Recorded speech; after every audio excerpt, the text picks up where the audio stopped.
Thanksgiving! Hey. It's Thanksgiving. Gobble gobble. And we're about to eat. Me and Fancy Dave, we got this huge feast in front of us. Fancy Dave, are you ready? Yeah. Okay, but we can't eat until we talk about some art first. So let us talk about some art. Guys, Mike and Fancy Dave here for the Art Bros. Welcome to another episode. We are talking about some Norman Rockwell. Yeah. And since Thanksgiving is all American, taking on such an American, it's part of American culture, we're gonna do a nice American artist that really focused on the way Americans iconizing. It's it's idealizing. Idealized America. Mm-hmm. Definitely. You're looking at the screen. It's just called Freedom from Want. It's also called The Thanksgiving Picture. It's also called I'll Be Home for Christmas. It's the quintessential picture you think of when you think of the holidays and you think of eating a lot and you think of family and you think of... The nuclear family. The nuclear family, yeah. Mm-hmm. So, Fancy Dave, what's a couple of basic things about this bad boy? All right, so it's oil on canvas. Yeah. Okay, dimensions. It's 45.75 inches by 35.5 inches. It's a good size. It's a good size painting. 1943.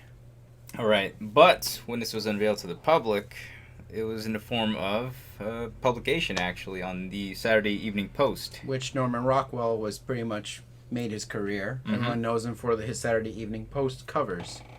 They're taking on like their life of their own. Mm-hmm.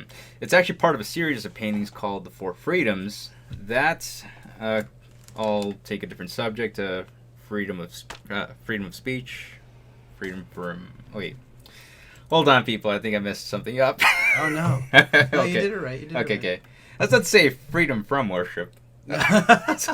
Freedom of worship. So it's freedom of speech, freedom of worship, freedom from want, and freedom from fear. That's right, and they're all based on a State of the Union address that Franklin D. Roosevelt gave, where he pretty much explained what Americans are entitled to or what they should. It's it's inalienable rights. Inalienable rights made during it was a wartime speech. Mm-hmm. It was a wartime. And then this was what this painting kind of represents. It's America was caught in the middle of a big war.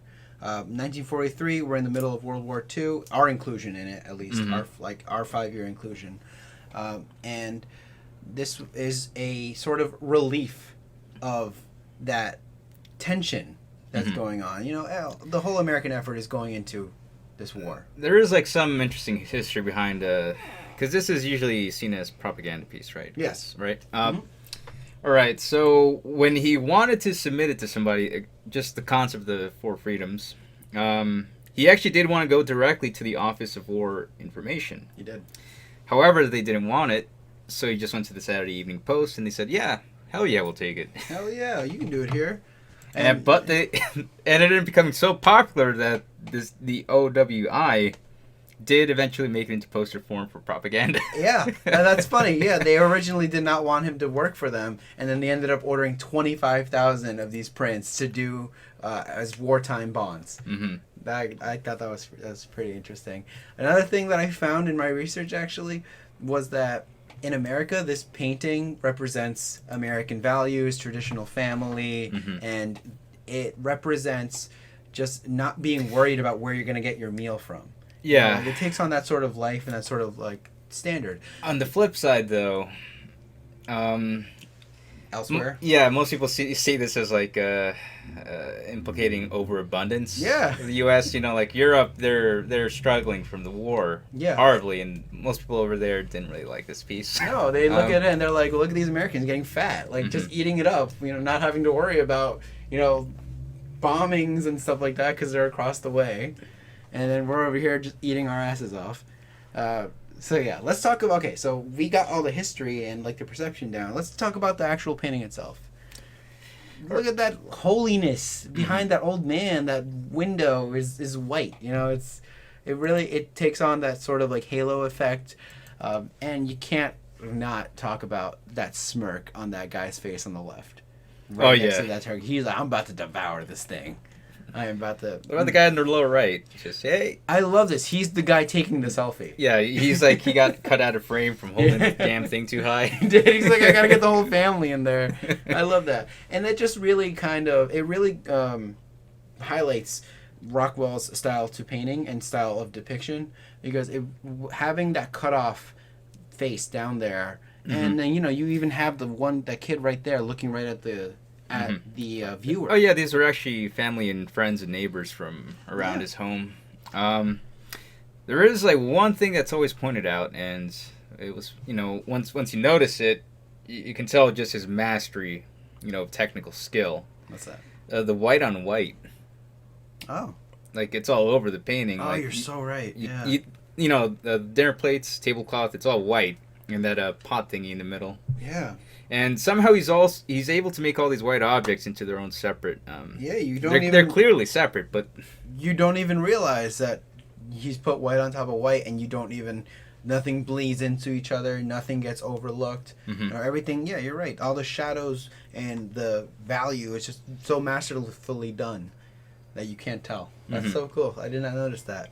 Repetition of form, man. Look at that turkey, and look at those little still life. He's even got an echo of a still life in there with the fruits and the. Some years are like, this is kind of a weird meal compared to what we usually eat now, because there's obviously the turkey, but there's celery. I think what appears to be pickles. Hey man, this is like a Jello thingy. I think it might be cranberry. That's traditional American Jello right there. Okay, you don't get on them. The pickles are the only thing that kind of weirds me out. Yeah, the big celery too. All right, so anyways, we hope that you guys see this painting and you get ready to have like a nice big meal with your family and whatnot. So yeah, those wishes here from Art Bros. Fancy Dave, final thoughts on this thing? Final thoughts. Yeah.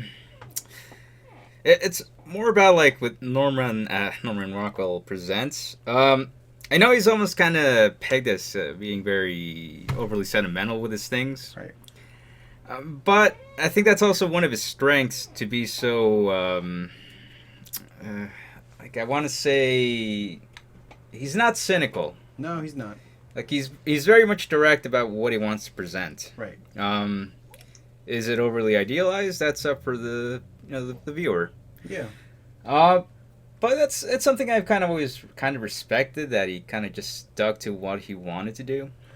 Right. And I remember hearing, I believe you told me that Rockwell, he painted America as it should be. How he wanted it to be. This is obviously not what was going on in America. There's some commentary said that can be read from this. He painted it how it should. Especially during wartime and whatnot. My final thought: I'm hungry. Let's eat. All right. Guys, if you haven't by now, please subscribe to us here on YouTube. And Fancy Dave, where else can they find us? Oh, man. You can find us on Facebook. If you search the Art Bros or Art Bros on Facebook, you'll find us on there. And on Twitter. Twitter. At art_bros. And you'll find us on there. And you'll find us with our faces full and our tummies big. All right, guys. Happy Thanksgiving over here from us, and we will see you next time on the Art Bros. Gobble, gobble, gobble, gobble, gobble, gobble.